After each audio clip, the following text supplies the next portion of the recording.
Hi guys, welcome back to this web design touch screencast series. My name is Ian, and today we're going to work a little bit further on our responsive web design, which we based on the skeleton boilerplate. Today we're going to be working on the navigation, the primary navigation. So let's just remind ourselves exactly what that looks like. This is the design we're aiming for, of course, which you'll be familiar with from the previous tutorial. And here is our primary navigation. It's a simple list of links. It has submenus which drop down here. And crucially, this being responsive web design, it switches out for an alternative navigation form for smaller screens. We're using a method which is going to swap it for a select drop down, which is extremely useful. It's advantageous for a couple of reasons. The first being that it's a huge space saver.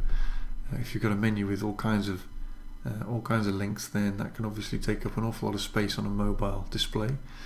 So that's one advantage, and the second is, of course, that it uses whatever user interface element is native to that the particular OS that you're using. So if you're on an iPhone, for example, you'll be very familiar with the drop down you're presented with because it's part of the iOS user interface.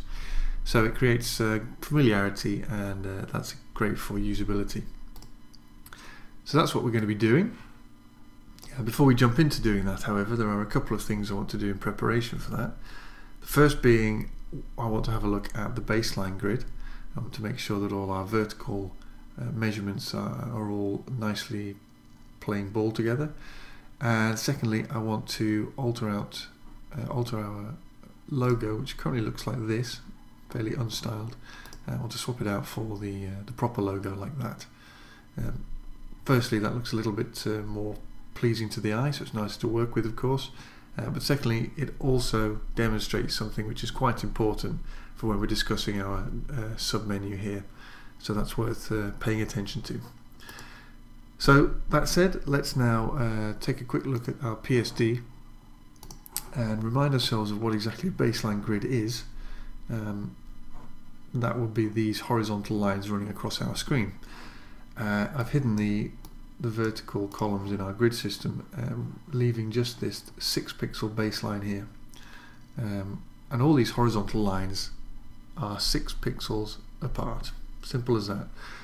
Now what that does is allow us to align everything, particularly text, to that grid, and make sure that everything is sitting nicely on the grid lines, and making sure that all other elements also sit nicely on that grid. That just gives us great visual harmony. Everything aligns properly and works well together, and it gives you a sort of pace, a nice tempo as your eyes are working down the document. It creates a good visual harmony in any case. So in order to make sure all our text lines up with a baseline grid, you have to make sure that irrespective of what font size you're using, the line height or the leading is always a multiple of whatever your baseline grid is. In our case here on the design, we're working to 6 pixels, and you can see that the leading is 18 pixels. And on our heading as well, for example, oops, ignore that.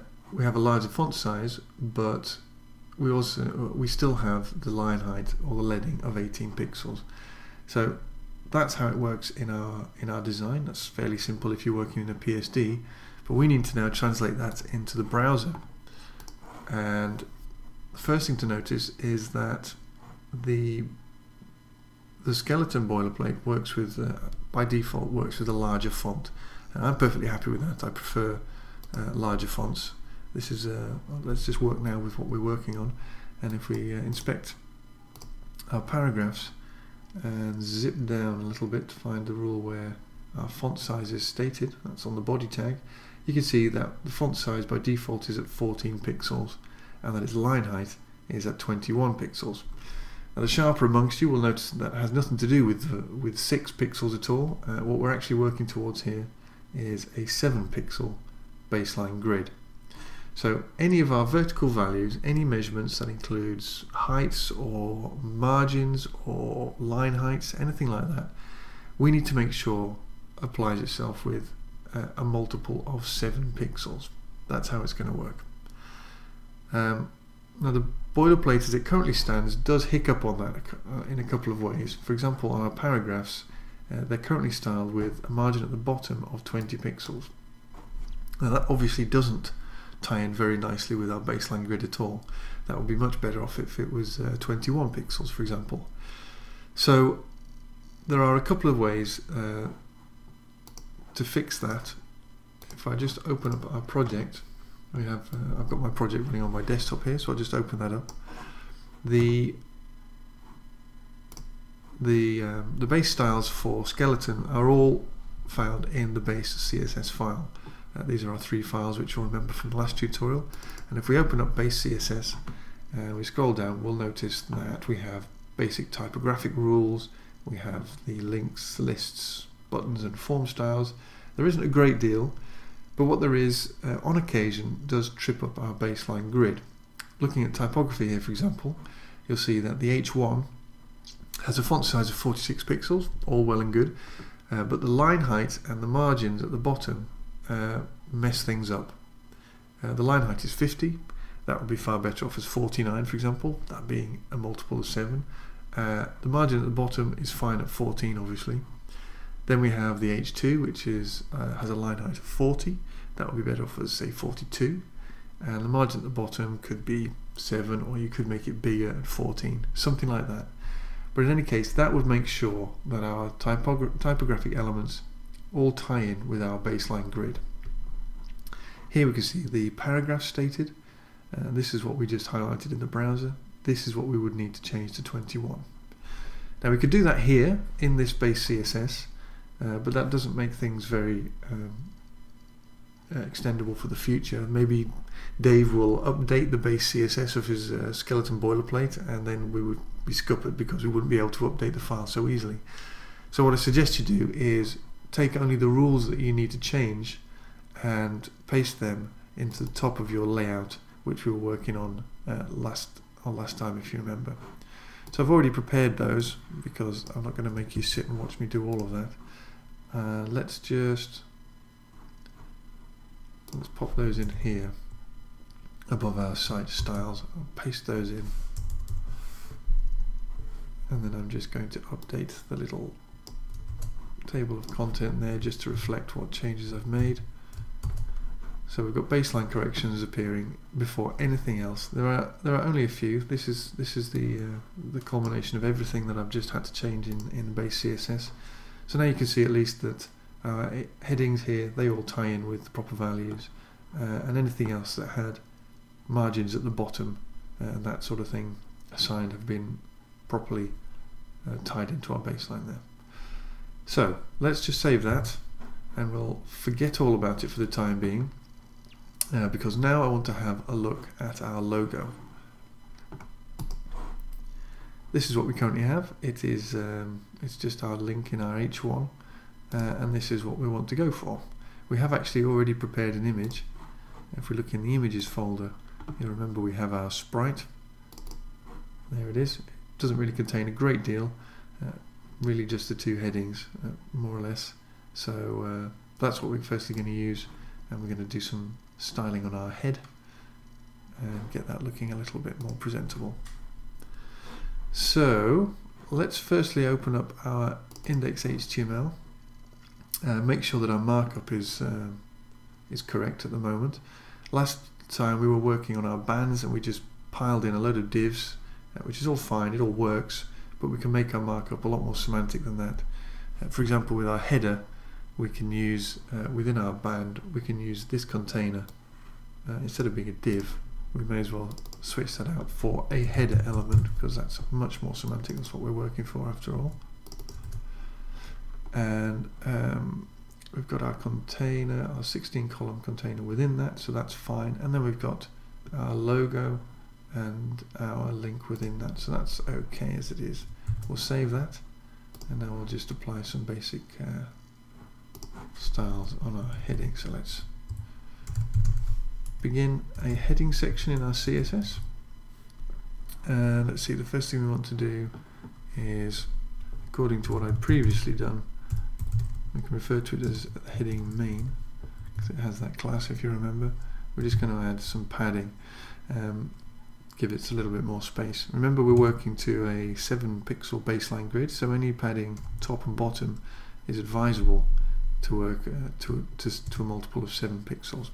So 35 is what we're going to be using, and no pixels or padding on left or right.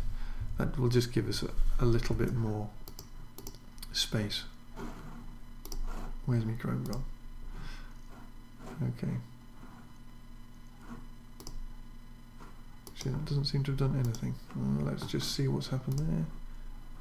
Oh, that's because we've got no class on our header yet. I do apologise. This is going to be our main header. We'll save that. And now, of course, there you go. Now we've been. This is the problem, you see, with having all built it first and then trying to recreate it in a screencast. So sorry about that hiccup. Okay, so we've got a little bit more space on our heading now. So now we need to target our logo itself. We've got a header. We can either use a specific class of main if we want to, but we've only got one each one with the class of logo, so we may as well just stick with that. We're going to add a margin to the top, again keeping things to our 7 pixel baseline, and we're going to float it left. Then, to be a little bit more presentational, we're going to actually hit the anchor within the logo itself. Now we've got a width because it's a specifically static image we're working with here. That is 250 pixels, and the height we're going to continue. It's actually slightly smaller than this, but we're going to continue using our baseline grid. So a nice height of 49 keeps things nicely in line. Display things as a block, and of course we need our background image. That's a URL, and it is relative to our images folder. Our sprite PNG, we don't want that repeating, and our main logo we put in the top left, 00 of our sprite. Now, if I save that, you'll see that there it is, but there's one thing left to be done, of course, and that is to get rid of the text. It's become fairly standard practice to simply use a text indent, like so, and use some sort of figure, whatever figure works, to just throw the text out from the boundaries of your logo there, and that works fine, and I've been doing it like that for a long time. But it's recently come to the attention of a few web designers that actually that's impractical for a couple of reasons. Most importantly, on smaller devices, particularly on the iPad 1, it creates problems when rendering the page, because even though you can't see the text because we've thrown it off the screen, your browser is still actually rendering the whole screen that you've just created. So we've said that our text is now 9,999% thrown off to the left somewhere, which means that there's a theoretical canvas, if you like, being drawn by the browser, which obviously takes up resources. So there are much more practical ways of doing this. A couple of which have been thrown up on blogs recently, but the one we're going to look at here is by a guy called Nicholas Gallagher. I'm just going to bring up the link here because I may as well show you. This is I'll put the link underneath the screencast at the bottom, but this is where he talks about the alternative approach as he sees it. This is it. These are the 3 rules you'd need to replace that text indent with. Let's just switch that out right now, paste that in. What those 3 rules basically do are, well, the first one is a font declaration, just as you'd be familiar with in any of the CSS, which says font size of 0, line height of 0, and if I remember correctly, that A is just to prevent any other hiccups in all the browsers that expect further attributes to be listed there. A text shadow of none, just in case there's a text shadow applied. In our case there isn't, but that doesn't matter. And a color of transparent, again, just in case there's any fraction of text displayed somehow in some browser, that just gives the color, makes it completely transparent. So we'll save that, and now you can see that the text is disappeared just as normal, but now we're doing it in a much more friendly way, much more resource less resource heavy. So that's good. And the reason we've specifically looked at that is because that applies to our submenu, which we'll be looking at when we start to explore our navigation more. Okay, we're doing well so far. Let's now move things on to our navigation.